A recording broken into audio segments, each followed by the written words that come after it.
Hello and welcome to day 2 of this special coverage of the C40 Cities Mayor Summit 2014, which is taking place at the Sandton Convention Centre here in Johannesburg. And joining me now is the Executive Mayor of the City of Johannesburg, who's the host mayor, I guess, Executive Mayor. Thank you very much for joining us, Councillor Parks Tau. Tell us why this C40 Summit is so relevant. Thank you very much and good day. The C40 Summit is important because it gives us the opportunity to come together as mega cities of the world to say we face challenges with regards to climate change in the local government sphere. That's where we deal with the reality of climate change, whether it's increased urban flooding, whether it's the impact of heat waves. Many cities have experienced hurricanes, and a whole range of problems. So this is really where we're able to share best practice and make commitments to both mitigate the impact of climate change, but also to find mechanisms to adapt to the reality of the changes in weather patterns and pollution that we're experiencing. But it's not just about hosting. It's really that when you're given the right and the opportunity to host such an important summit, you also assign the responsibility to prepare part of the content. It's about ensuring that you're able to inform discourse. So this is really the world and our peers showing confidence in us and our ability, not just to put together a spectacular summit with all the logistics in place, but also that the content would be in place and that we're able to inform the discourse and direction that local government should take with regards to climate change. All right, so it's quite a gathering of people here. What's on the agenda today, Mr. Mayor? Today is the official opening ceremony, and that should set the tone for the rest of the conference, because this is the point at which we would be able to present in our welcoming remarks and in the opening remarks what the key challenges are from a developing world point of view and what the direction is for local government and in relation to climate change. But it's also a session where we'll be having discussions with important players in the world space. We've got present, of course, the immediate former chair of C40, Mayor Michael Bloomberg, who on Friday was appointed UN Special Envoy on Climate Change and Cities by the Secretary General of the United Nations, Ban Ki-moon.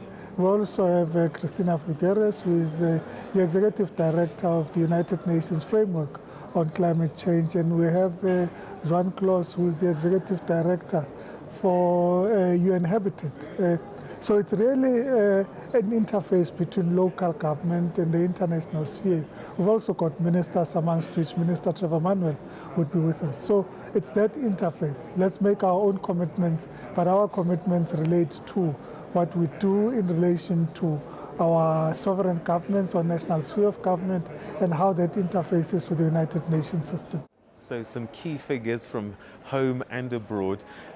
What sort of points or issues will be up for discussion during the course of the day? There's of course been issues about creating adequate platform for local government where the action takes place to interface with the United Nations processes so that we're able to influence the decisions that are made on financing climate change mitigation, action and adaptation initiatives, and on a new regime that replaces the Kyoto Protocol that has been eluding the world for so long in terms of actually arriving at an agreement. But there is also discussions about what practical actions we as the City of Johannesburg would also be showcasing demonstrable practical actions that we've undertaken. These range from implementing the BRT. When we talk about the BRT in South Africa, we don't always consider that, in fact, what the city was also doing was not just improving public transportation, but it was actions to reduce greenhouse gas emissions and mitigate against climate change. We have unveiled as the City of Johannesburg new dual fuel buses that would essentially be propelling the buses with diesel and biogas as a dual fuel hybrid system. And this is intended to reduce the emissions, carbon emissions from buses by an average of 70% because of the new energy systems that we're introducing. The first that we're unveiling now is the first of a conversion program that the city is undertaking, including the procurement of new buses. We also have landfill gas to energy project on our landfill sites. So they take landfill gas, take the methane gas and convert it into energy.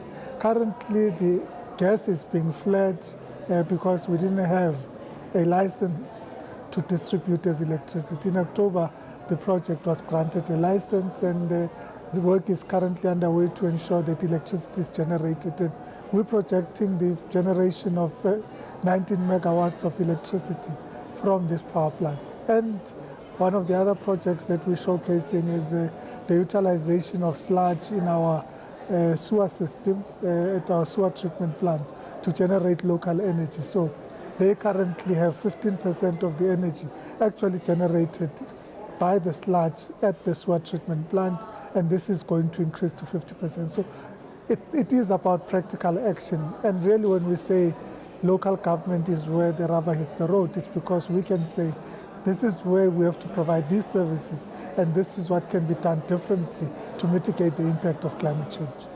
Okay, Mr. Mayor, it sounds like you've got a busy day ahead of you, so we're going to leave it there. But thank you very much for giving us this overview of what lies ahead and some of the important discussions that are going to be taking place. Thank you very much for your time, and we wish you the best of luck. Thank you very much. That was the Executive Mayor of the host city, Johannesburg, Executive Mayor Johannesburg, Councillor Parks Tau.